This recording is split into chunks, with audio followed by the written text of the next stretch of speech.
guys, what's up? Welcome back here to today's edition of Intuitive Angling, and man, I really appreciate you guys swinging by to hang out with me a little bit and watch the video. Always appreciate that. And guys, today we're going to be talking about Whopper Ploppers. Here it is at the timing of the filming of this video. It's the first week of August, and to me, when I think about August, I think about Whopper Plopper fishing. Now, we've talked about Whopper Ploppers quite a bit in the past, and you guys have heard me be a little critical of them in terms of they're not as productive as they used to be.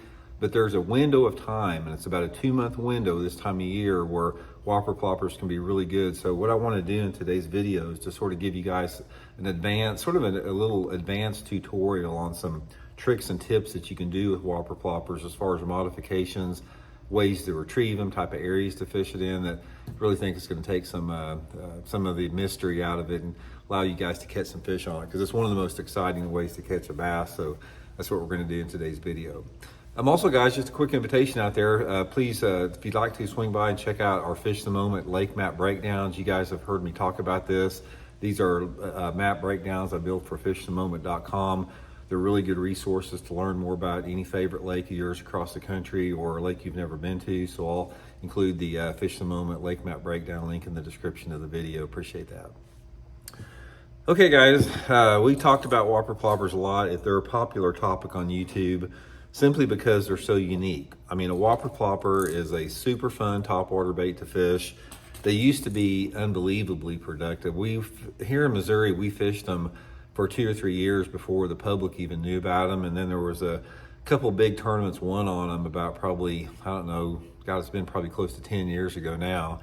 And everybody started throwing them, and the effectiveness of them sort of went downhill a little bit overall, but there's still some windows that you can really catch them good in, and that's what we're going to focus on today. But the thing I want to do first, guys, is I want to go through my favorite Whopper Plopper colors and styles and sort of give you some tips on color, which is really critical, and size, and then we're going to get into some of the equipment I throw it on and the type of areas you need to look for.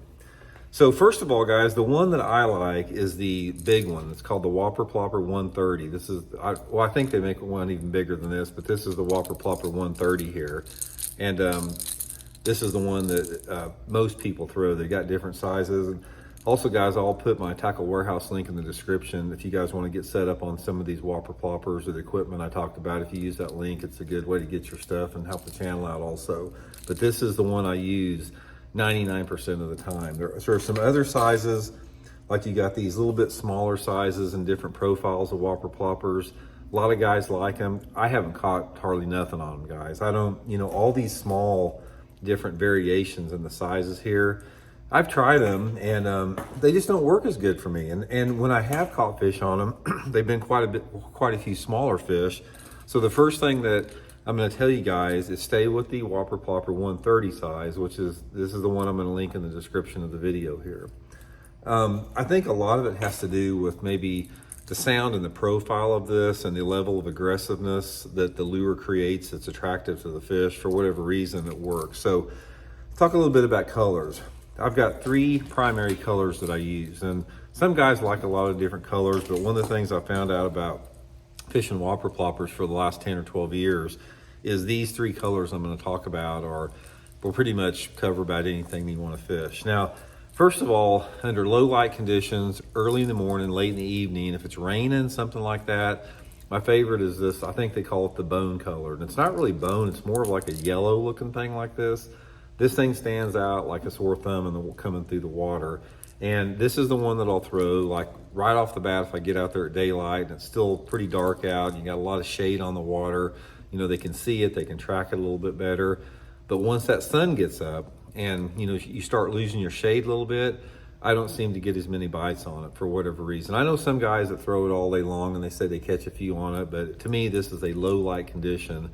And the thing about this particular bright color is if you can get them to hit this color, it's usually a bigger fish. The next one, guys, is probably my favorite color, and that is a black. This is called the Loon that they have here. This is probably the most versatile color that you can use. It works in a wide range of different sky conditions, light intensity conditions. It works in a lot of different type of water clarity conditions.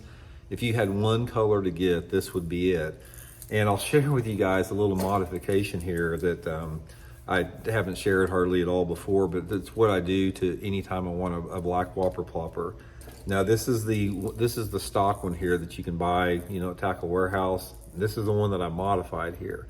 And what I've done here is I've taken just the black one, scraped all the paint off of it down to clear, and then take a black magic marker and color the black magic marker and then rub it in. And it gives it a really unique look there. If you can see that, it's quite a bit different than the factory color. And for whatever reason, guys, this is my confidence color by modifying it like this. I've also done the same thing with chartreuse dye, especially if I'm smallmouth fishing. You know, I'll take that and modify it like that. I gotta get this text, guys. I'll be back in one second. Okay, guys, I'm back. Sorry for that little interruption there. It's just at the low-tech intuitive angling here, you never know what type of interruption you're gonna get from video to video. So we'll get back into the content now.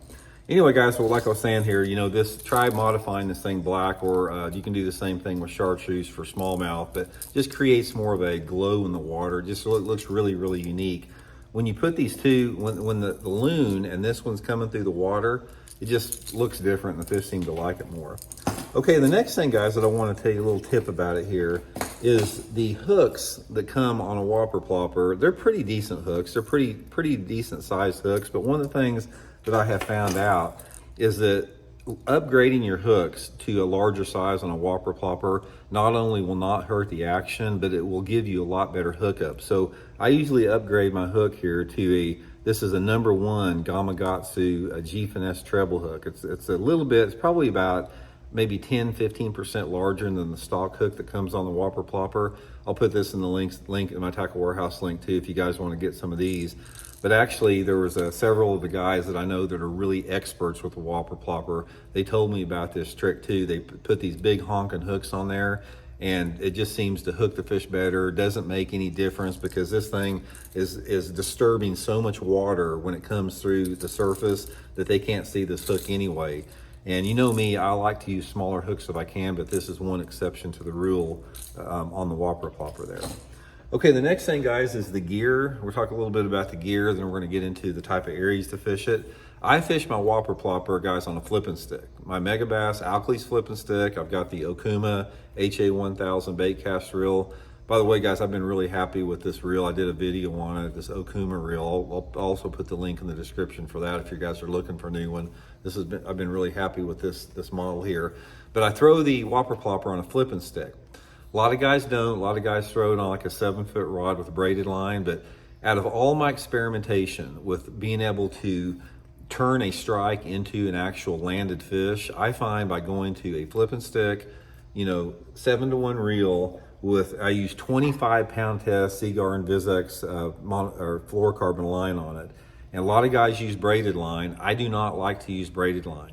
I have found by using this 25-pound test Seaguar, it gives me a little bit more stretch that gives me a slight second of hesitation, and I hook the fish more.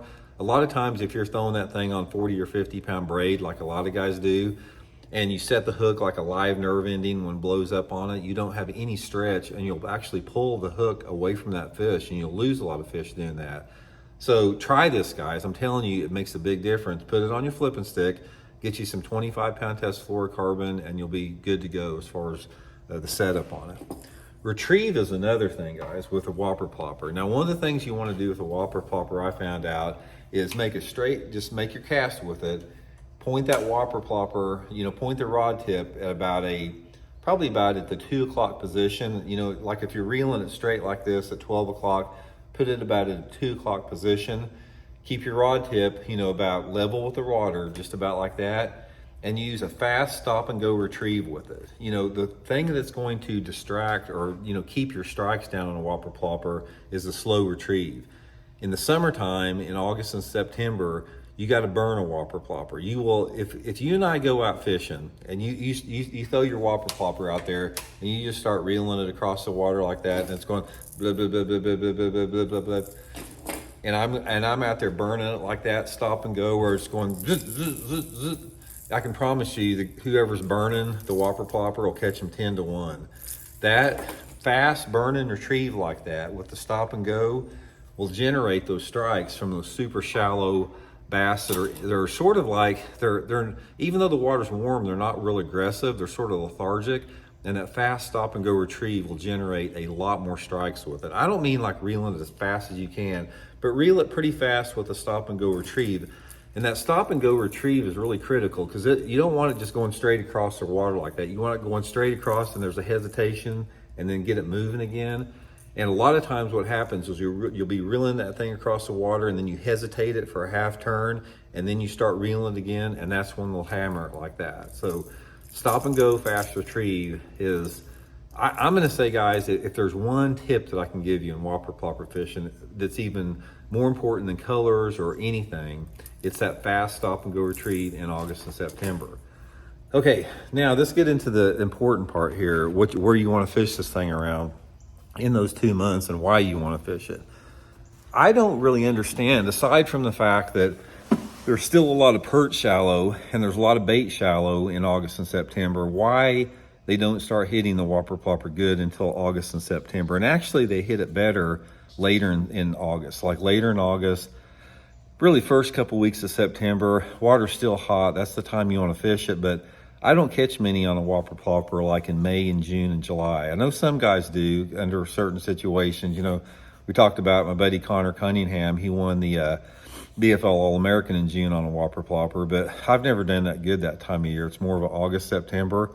And the thing that you want to look for on this is the fact that you don't want to look for anything as far as keying in on any type of a structure. When you're fishing a Whopper Plopper in August and September, it's all about covering as much freaking water as you can. And the banks, a lot of times, it doesn't even matter what the bank is. You can catch them off a bluff. You can catch them off a channel bank. You can catch them off a flat. You can catch them on a 45-degree angle bank. You can catch them on riprap. First thing that you have to do is you sort of have to identify what is the better structure for some, to some extent out there, because at times they're going to key on like a flat bank or steep bank more, but at times they can be on both of them. So here's my tips and advice for how to do this in August and September. Go into your major creek arms on the lake and stop about halfway back into those major creek arms and just put the trolling motor down, guys, and start fishing everything. Fish the main part of the creek. If the creek turns into a cove, go into that cove, fish all the way back to the back end of the cove and out the other side. And this is especially important if you start getting a few bites. So let's say, for example, you go back halfway into your favorite major creek arm and you start on the point and you start working around the point, and halfway in the cove you catch one like just on a flat nothing bank, and then you go all through the cove without a bite, then you come out the other side and you catch one on the point. That is what you want to see. The number one prime Whopper Plopper pattern is when you're getting one here and there, because if you're just getting one here and there, not off the same type of structure and not off the same type of bank, that keeps a lot of people from fishing it because they don't think it's working that good. A lot of people will throw it on points. They'll fish 5 or 6 points and say they're not biting if they don't catch one, or they'll fish it on the back of the cove and not get one and say they're not biting. But the key on Whopper Plopper fishing that separates the masters versus the people that just don't know much about it is they pick that thing up and they don't put it down.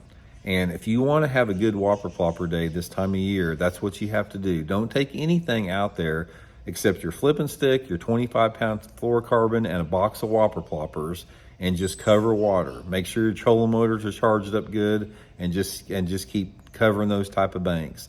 Now, there's going to be things that you're going to be able to key on. Don't get me wrong, it's not like completely random, because a lot of times you may go back into a cove and there'll be maybe a certain type of rock in there. Though maybe there's some rocks that are a little bit bigger or smaller, or maybe some transition areas, or there might be a lay down log in the water. There's going to be some high percentage areas, but at the same time, they can just come anywhere. I'll give you guys a prime example. I told the story, I think, here recently. I had an on the water lesson 2 years ago down at Table Rock Lake, and it was the end of August, super hot. Fishing was super tough. We weren't catching very much.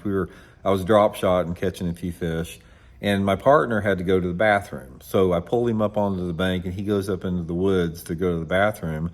And I was sitting there in the boat. I had the boat pulled up against the bank, And I looked down and I saw a couple, 3 and 4 pound bass up in like gin clear water. Table Rock Lake is like a bathtub. I saw a couple 3 and 4 pound bass cruising down the bank in like a foot and a half of water. So, it got me thinking. It's like, God dang, I bet those fish would hit a Whopper Plopper or a frog or something. And we started fishing a Whopper Plopper, and it was like one of the best days I've ever had on it. It's like you'd go into those coves like that, and you might catch one. There might be like a little log in the water. You catch one off of that, and then you'd go down a completely nothing looking bare bank, like where I saw those two swimming, and you'd catch one just off on a nothing bank, a straight bank, no cover on it, 2 foot of water that you could see the bottom. That is perfect Whopper Plopper scenario. Another thing about Whopper Plopper, guys, is you'll find out I have done better in the summertime on clear water. I've not done that good in like going up. I don't look for the stained water. That's another thing I forgot to tell you. Like traditionally, I fish a lot of squarebill crankbaits up in the stained water areas. I don't do that in Whopper Plopper fishing. When I'm Whopper Plopper fishing, I don't care if it's 100 degrees out. I want to try to find the cleanest water in the lake. That's where those fish are the most aggressive at. So get into those type of areas, make long casts, cover water, and guys, it'll surprise you about what you can catch sometimes on. I'm not saying you're going to go out and rip them every time, but when those fish are in that right zone and that right mood and personality, there's something just magical about that bait that I can't really describe. And I'm not trying to say it's a foolproof thing, because it's not as good as what it used to be. It's simply not. But like any other lure, it's a situational at times. When you get the right conditions, right set of situations, it can be really good. If you say, Randy, give me the perfect situation, I would take like a partly cloudy day. You don't need sun, you don't need full sun, you don't need clouds, but a partly cloudy day, water visibility of about 4 or 5 foot clarity, and just a rocky lake, some type of a lake that has a lot of rock structure in it of different type of angles and size. And especially if you can start seeing some fish on the bank. If you walk down the bank and you start seeing bluegill swimming down the bank and maybe occasional bass, that's a prime example about a good Whopper Plopper potential bite there. So anyway, guys, hope it helps out. We'll talk later.